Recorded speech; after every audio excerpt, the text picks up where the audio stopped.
আমার স্বামী রোজ রাতে আমাকে পাত্তা না দিয়ে আমার স্বামীর বড় ভাইয়ের বউয়ের ঘরে চলে যেত। আমার স্বামী তার বড় ভাইয়ের বউয়ের ঘরে যাওয়ার পর থেকে দিদির কান্নার আওয়াজ শোনা যেত। আমি অনেক অনেক জিজ্ঞাসা করার পরও আমার স্বামী আমাকে কিছুই বলতো না, আর আমার স্বামীর বড় ভাইয়ের বউয়ের সাথে সাথে থাকত। একদিন আমি তার ঘরে লুকিয়ে দেখি যে তারা দুইজন তো। আমার নাম রুমনা। আমি অনেক ছোট একটা ধনী পরিবারের মেয়ে ছিলাম না। আমার বাবা একটা ছোট্ট চাকরি করে আমার আর আমার বড় ভাইয়ের লালন পালন করত। আসলে আমাদের ছোটবেলায় আমাদের মা আমাদের ছেড়ে চলে গেছিল। তারপর থেকে আজ অবধি আমাদের বাবাই আমাদের দেখাশোনা করেছেন। আমরা দুই ভাই বোন অনেক বেশি পড়াশোনা করতে পারিনি, কারণ আমাদের বাবার কাছে এত পয়সা ছিল না যে আমাদের বেশি দূর পর্যন্ত পড়াশোনা করাতে পারে। কিন্তু ক্লাস 12 পর্যন্ত আমি গ্রামের স্কুলে পড়েছিলাম। তারপর আমি ঘর সামলাতে থাকি, আর আমার বড় ভাই সুরেশও একটা বেসরকারি চাকরি করত। আর দিন চলে যেত মোটামুটি ভাবে। ভাইয়ের উপার্জনের ফলে আমার বাবারও কিছুটা সাহায্য হয়ে যেত। আসলে বাবার উপার্জন এতটা কম ছিল যে সেই পয়সায় ঠিক করে আমাদের সংসার চলত না। কিন্তু যবে থেকে আমার ভাই উপার্জন করতে শুরু করেছে তবে থেকেই আমাদের ভালোভাবে সংসার চলতে শুরু করে। তারপর থেকে আমাদের জীবনে ভালো দিন আসতে শুরু করে, কারণ ভাইয়ের উপার্জিত টাকার পরিমাণ অনেকটাই বেশি ছিল। কিন্তু সমস্যা একটাই ছিল যে সে একটু বেশি রাগী ছিল আর খারাপ কাজে পড়ে গেছিল। প্রায় দিনই আমাদের বাড়িতে নানা রকমের লোক আসতো, কিন্তু আমার বাবার কিছুই করার ছিল না, কারণ আমরা তাকে অনেক বোঝানোর চেষ্টা করেছিলাম, কিন্তু সে বোঝার মানুষ ছিল না। এই জন্য আমরা এটা ভেবে ভেবে অস্থির হয়ে যাচ্ছিলাম যে কিভাবে তাকে বোঝানো যায়। ঠিক তখন একদিন আমার মামা আসে আমাদের বাড়িতে। তখন সে বলে আমাদের তার বিয়ে দিয়ে দেওয়া উচিত, তাহলে সে একদম ঠিক হয়ে যাবে। আমাদের তার কথা ঠিক বলে মনে হয়। তার বিয়ে দিলে হয়তো তার ব্যবহারে পরিবর্তন আসবে, হয়তো সে এইসব ভুল জিনিস থেকে বেরিয়ে আসতে পারবে। এই সব কিছু ভেবে আমার বাবা আমার মামাকে বলে যে একটা ভালো পাত্র খুঁজে দাও যাতে আমার ঘরে খুশি আসে, আর তার এই রকম ব্যবহার থেকে আমরা মুক্তি পেতে পারি। মামা অনেক চেষ্টা করে একটা পাত্র খুঁজে বলে যে পাত্রটা অনেক ভালো, মেয়ে অনেক ভদ্র, মেয়েটা অনেক বেশি দূর পর্যন্ত পড়াশোনা করেনি, কিন্তু সে তোমার সংসার অনেক ভালো করে সামলাতে পারবে। সেই জন্য আমার বাবা বলেন আমাদের কোনো জিনিসের দরকার নেই, শুধু সেই মেয়েটা ভালো হলেই হবে, যাতে সে আমার ছেলের আর আমার সংসারটাকে সামলে নিতে পারে। তখন মামা বলে আমরা রুমনার বিয়েটা ঠিক করে দিই, কারণ তোমার তো সেই রকম জমানো টাকা নেই যে বারবার খরচা করতে পারবে। দুইজনের বিয়ে একসাথে হয়ে গেলে বিয়ের খরচও একসাথে শেষ হয়ে যাবে। বাবা বলে যে না, এখনো রুমনার সেই বয়স হয়নি যে সে বিয়ে করে বৈবাহিক জীবন সামলাতে পারে। সেই জন্য আমি কিছুদিন পরে রুমনার বিয়ে দেব। আর রইল বাকি সুরেশের কথা, নেহাত সে খারাপ কাজে পড়ে গেছে, সেই জন্য তাকে বিয়ে দিতে বাধ্য হচ্ছি। তাছাড়া ছেলে মেয়ের মধ্যে অনেক পার্থক্য হয়। ছেলেদের তো ঘর সামলাতে হয় না, উল্টে তার দেখাশোনা করার জন্য একটা মেয়ে চলে আসে। কিন্তু এই মুহূর্তে যদি আমি আমার মেয়ের বিয়ে দিয়ে দিই তবে সে হাজারো সমস্যার মধ্যে পড়ে যাবে। না জানি শ্বশুরবাড়ির ভিতরে তাকে কি কি করতে হবে। সেই জন্য কিছু সময় পরে আমি রুমনার বিয়ে দেব, এখন না। সব শুনে মামা বলে কোনো সমস্যা না, যেমন তোমার ইচ্ছা। যাই হোক, এই সব ভেবে আমরা ভাইয়ের জন্য বিয়ের পাত্র দেখে অনেক ধুমধাম করে ভাইয়ের বিয়ে দিয়ে দিই। আমার বড় ভাইয়ের বিয়ের পর তো যেন আমাদের বাড়িটা অনেক সুন্দর হয়ে গিয়েছিল, কারণ বৌদি আসার পরে আমার ভাই সব খারাপ কাজ করা বন্ধ করে দেয়। সে খারাপ কাজ করার পাশাপাশি সব খারাপ কাজ করা ছেড়ে দেয়, আর সে অনেক মন দিয়ে নিজের কাজকর্ম করতে শুরু করে এবং সব বাড়ির দায়িত্ব পালন করতে শুরু করে। ভাই আমার বাবাকেও কাজে যেতে বারণ করে দেয়, আর বলে এখন আমি উপার্জন করি, তোমার এত ছোটখাটো চাকরি করতে হবে না। এখন বাবা সারাদিন বাড়িতে বসে আরাম করে, বৌদি তার সেবা করে, আর ভাই মন দিয়ে চাকরি করে পয়সা উপার্জন করতে শুরু করে, যার জন্য আমাদের সংসার অনেক ভালোভাবে চলে যেতে থাকে। পাশাপাশি আমাদের টাকাও জমতে শুরু করে। এখন আমাদের সুখের দিন ছিল। এভাবেই দিনগুলো পার হতে থাকে। আস্তে আস্তে আমার আর বৌদির মধ্যে এত ভালো সম্পর্ক তৈরি হয়ে যায় যে আমরা বৌদি আর আমি কম, একে অপরের বোন বেশি ছিলাম। আমি সব কথা আমার বৌদিকে বলতাম, আর বৌদি আমাকে নিজের সব থেকে ভালো বন্ধু মনে করত। সে তার নিজের সব ছোট বড় কথা আমাকে বলতো, আর সে বলতো তুমি তো আমার নিজের ছোট বোনের মতো। আমার আর বৌদির এত ভালো সম্পর্ক দেখে বাবা আর ভাই অনেক খুশি হতো। হয়তো আমার বৌদি আমার বাবা ভাইয়ের এত ভালোবাসা পেয়ে সে তার বাবার বাড়িতেও যেতে চাইতো না। আমি মাঝে মাঝে ভাবতাম এ কেমন মেয়ে যে বাবার বাড়ি থাকার চেয়ে বেশি বাড়িতে থাকতে পছন্দ করে। হ্যাঁ, এটাই আমার বৌদি ছিল। সে এই রকমই। হয়তো সে এখানে বাবার বাড়ির থেকে বেশি ভালোবাসা পেত, সেই জন্য সে তার বাবার বাড়িতে যেতে চাইতো না। তাছাড়া তার সাথে এরকম ব্যবহার করতে আমারও ভালো মনে হতো। আর তাছাড়া আমার বাবা আমাদের সবসময় বোঝাতো যে যেমন কর্ম করবে সে রকমই ফল পাবে। আর যদি আমি আমার বৌদির সাথে ভালো ব্যবহার করি তাহলে পরবর্তীকালে আমিও শ্বশুর বাড়ি গিয়ে ভালোভাবে থাকতে পারবো। এইভাবেই আমি সবার সাথে মিলেমিশে থাকি। এখন আমার মামা আবার আমাদের বাড়িতে এসে বলে এখন তো আর কোনো সমস্যা নেই, এখন তো সুরেশের বিয়ে হয়েছে, অনেক দিন হয়ে গেল, এখন আমাদের রুমনার জন্য পাত্র দেখা উচিত, কারণ এখন রুমনার বিয়ের বয়স হয়ে গেছে। তখন আমার বাবা বলে এখন আমার রুমনার বিয়ে দিতে কোনো অসুবিধা নেই, কারণ আমার ছেলে ঘর সামলে নিয়েছে আর আমার সেবা করার জন্য আমার মেয়ের মতো একটা বৌমা এনেছে। এখন রুমনার জন্য কোনো ভালো ছেলে খুঁজতে হবে।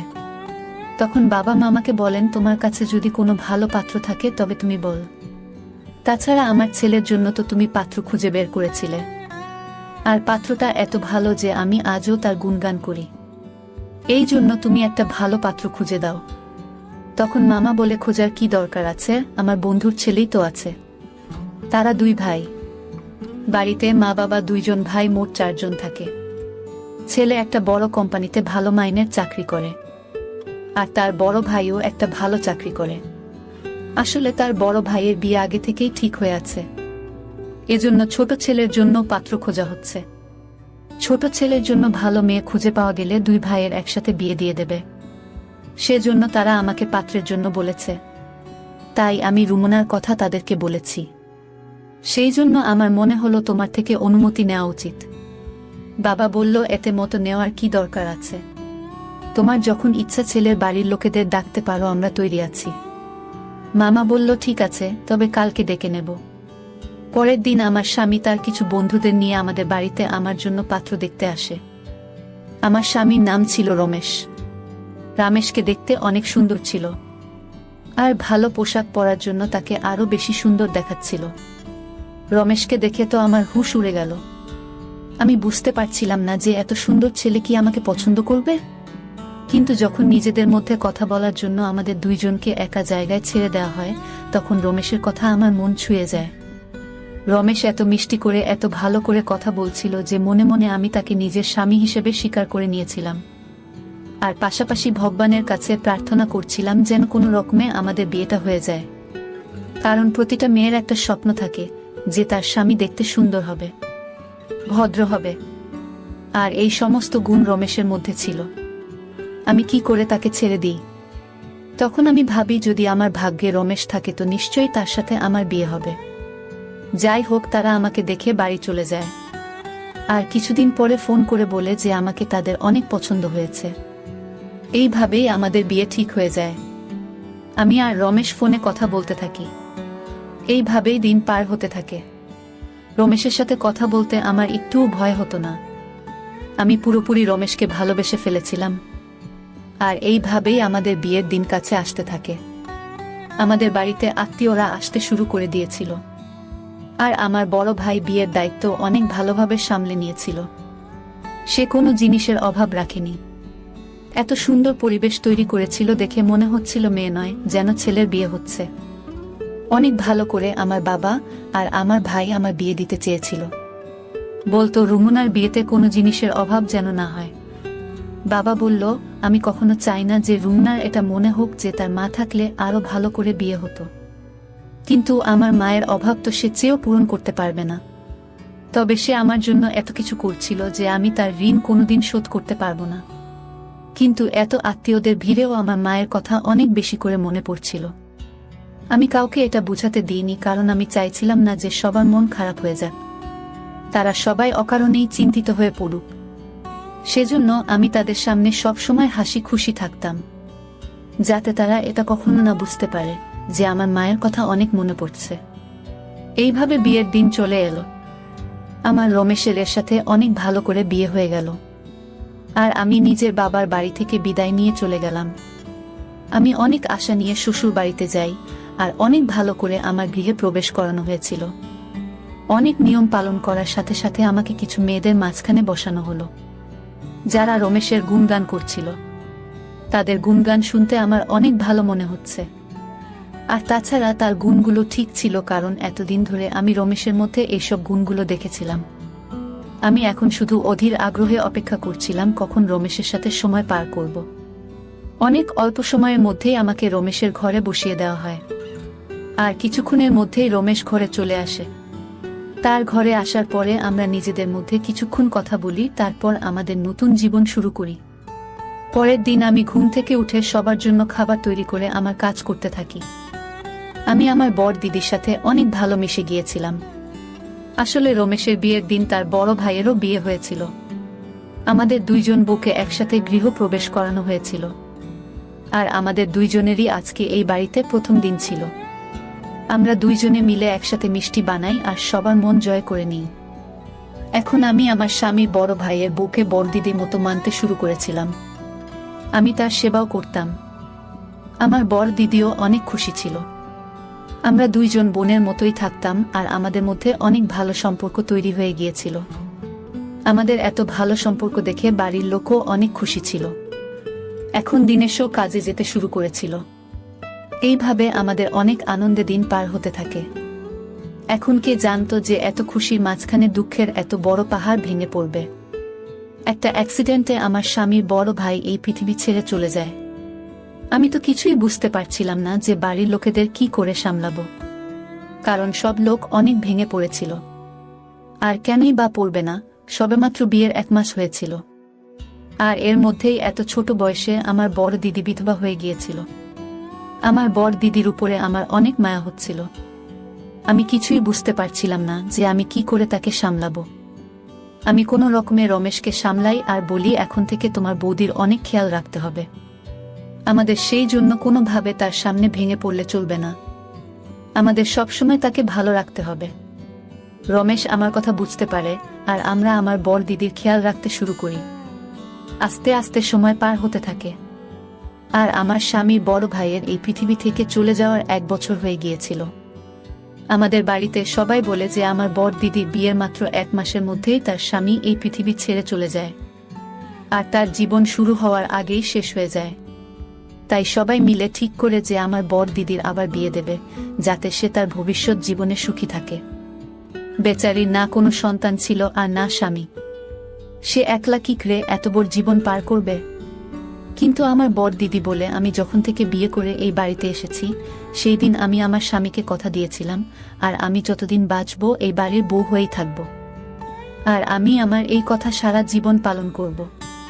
তাতে আমার কোনো সন্তান থাকুক আর না থাকুক। যখন রমেশের সন্তান হবে তখন আমিও তাকে নিজের সন্তানের মতো আদর করব, ভালোবাসব। আমার বড় দিদির এরকম কথা শুনে আমি অনেক খুশি হই। তখন আমি আর রমেশ একটা প্ল্যান বানাই যে আমরা আমাদের প্রথম সন্তান তাকে দিয়ে দেব।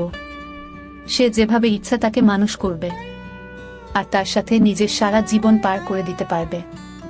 এই ভেবেই আমরা শান্তিতে থাকি। এই কিছুদিন ধরে আমার সামনে অদ্ভুত অদ্ভুত দৃশ্য আসতে থাকে। আসলে আমার স্বামী আমার কাছে আসতো না। সন্ধে হতেই আমার স্বামী আমার স্বামীর বড় ভাইয়ের বউয়ের ঘরে চলে যেত, আর আমার স্বামী তার ঘরে যাওয়ার সাথে সাথে আমার স্বামীর বড় ভাইয়ের বউয়ের অনেক আওয়াজ আসত। এমন মনে হতো যেন সে কাঁদছে। আমি এটা কিছুতেই বুঝতে পারতাম না যে রমেশ আমার বড় দিদির ঘরে গিয়ে তার সাথে কি করে। আমাকে এড়িয়ে আমার স্বামী আমার বড় দিদির ঘরে যেতই বা কেন? আমি কিছুটা তো আন্দাজ করতেই পেরেছিলাম যে কি হতে পারে। অফিস থেকে ফিরেই সে বড় দিদির ঘরে চলে যেত, আর সারা রাত তার ঘরেই থাকত। আমি যখনই এই ব্যাপারে রমেশের সাথে কোনো কথা বলার চেষ্টা করতাম, তখনই রমেশ এড়িয়ে যেত। এখন আমার মধ্যে অন্য রকম চিন্তা আসতে থাকে যে আসলে হচ্ছেটা কি। রমেশ তার বৌদির ঘরে এমন কি করে? আর রমেশের যাওয়ার পর আমার বড় দিদি এত আওয়াজ কেন করে? আমি চেয়েও কিছু বুঝতে পারতাম না।